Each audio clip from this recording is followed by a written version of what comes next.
I look at situations around me, and I generally feel pretty grateful from what some people go through. I'm grateful. And everybody's got their crap, you know. But like this morning, for example, I would be surprised if my home is still there.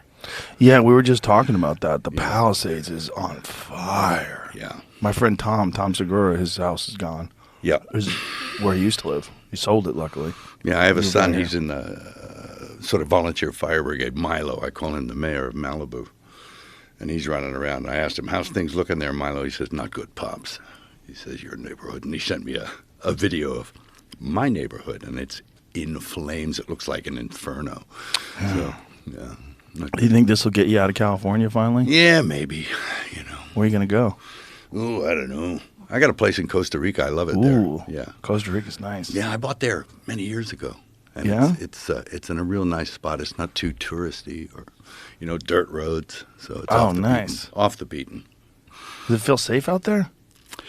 Pretty safe. I think, look, no place is safe. I mean, you've got the Darien down there, you know. What's that?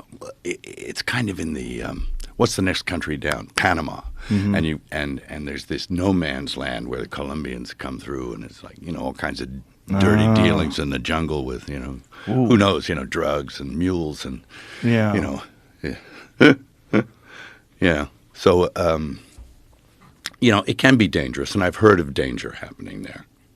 You know, you hear about somebody getting chopped up by a machete. And Costa Rica is actually a cool place because it never had a culture of death like a lot of the Central American countries did. They have a culture of death, you know. Even Mexico, I mean, they used to, you know, tear people's hearts out and pyramids. Aztecs. All that sort of stuff. Yeah. Aztecs were like the Romans. The Mayans were like the Greeks, but they all sort of dabbled in some stuff. Costa Rica always had a policy where they it was like the Switzerland of Central America. They emphasized education and health, and everybody's literate, and it's kind of interesting in that way. But it deals with its own little troubles. Yeah, well, like every country, you know, corrupt. Anywhere down in that part of the world is just like there's so much sketchy shit going on all around you. Yeah, there can be. Yeah. Yeah, one has to be forearmed, all that, you know. So I have a nice place down there. Yeah, I have some friends that have a place in Mexico, and I'm always like, don't you ever worry.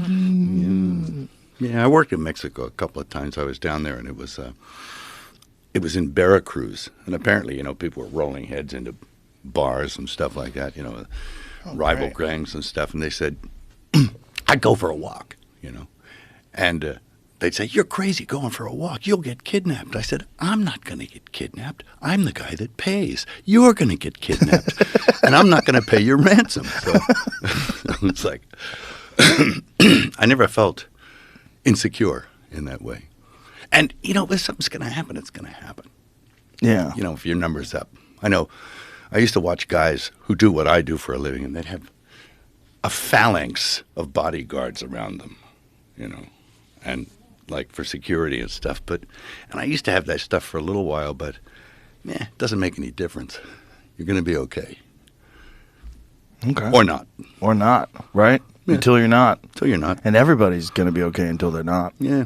I got in a dodgy situation one night, and I acted crazy. Yeah? Yeah. What happened? If you act crazy, everybody leaves you alone. Especially if you are a little crazy. You know, if they know that. You're in a stress mode, so you actually get angry. If I feel like I'm threatened, I get angry, which is what happens. And then you get really in people's faces, and they think, this guy's crazy. But all the old cultures thought that, like when there were people traveling across the Great Plains to go west, you know, if you acted nuts, they'd leave you alone because they didn't want your evil spirits. Oh. So what happened with you? Oh, nothing. They left me alone. But where was this? Oh, man, I was in a bad neighborhood. It was when I first got into L.A., and I was to go to dinner with Costa Gavras. He was a Greek director. I went the wrong way. And it was before they had, you know, phones with, like, right, you know, all that stuff. So the Thomas Guide. It was the Thomas Guide. Anyway, I wasn't guided well by Thomas. I ended up in the wrong place. And then my muffler fell off. and I was driving a Mercedes, pretty nice sporty car, And I thought, oh, and I had the wife in the car. And I pulled into a side street. The sun was going down. And as I got out of the car, I thought, oh, I got to fix this muffler. I can't just drag it. People started coming from houses. And they came up to me, and I saw them coming in the rearview mirror. And I jumped out of the car and got in their face. And I said, what the fuck do you want? Because I felt threatened. Right. And and the guy said, man, I'm just looking for some money. You got any money? So I was being mugged. And it was like, I thought, I'll think about it when I'm fucking finished, And I opened the trunk. And this is the weird part, Joe. I will never quite understand this. I opened the trunk to see what I could find to help me put the muffler back on. And sitting there, the only two things in the back of the trunk was a pair of wire cutters and a coat hanger. It's exactly what I needed, and I don't know why it was there. That's weird, isn't it? That's very weird. So Very you used the coat hanger to wire up your muffler? Yep. I cut a piece of wire, wired the muffler up. The whole time, more guys are coming. Jesus And Christ. they're standing behind me, and I'm feeling like, oh. And anyway, I get up, I finish the muffler, slam, and I'm acting mad and crazy the whole time. And they think, this guy's nuts. And I get back to the car, and my wife gives me a handful of cash.